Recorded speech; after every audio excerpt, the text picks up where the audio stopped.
Il est fort probable que vous ayez déjà entendu parler de l'esprit de Jézabel, au moins une fois dans votre vie. Mais la grande majorité des gens croient qu'il est lié uniquement au péché de la prostitution et de la perversion. En réalité, ce n'est pas seulement cela. L'esprit de Jézabel possède de nombreuses caractéristiques qui entravent la croissance de l'Église et éloignent les gens de la présence de Dieu. Et vous devez vous demander qui était Jézabel.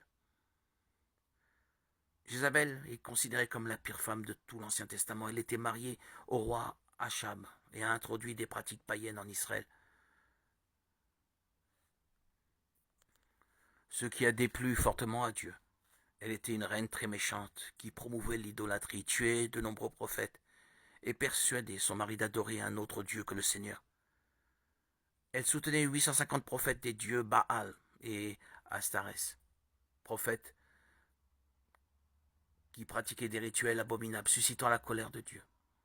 Le mal qui habitait dans le cœur de Jézabel était si grand, si fort,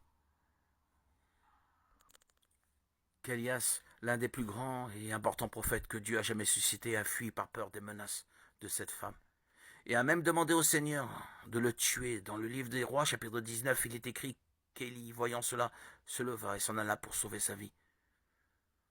Il arriva à Beersheba qui appartient à Juda, et il laissa son serviteur pour lui. Il alla dans le désert où, après une journée de marche, il s'assit sous un genêt et demanda la mort en disant: c'est assez maintenant, Éternel, prends mon âme, car je ne suis pas meilleur que mes pères.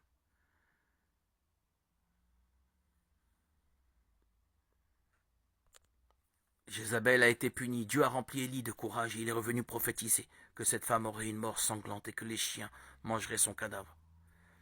Et c'est exactement ce qui s'est passé.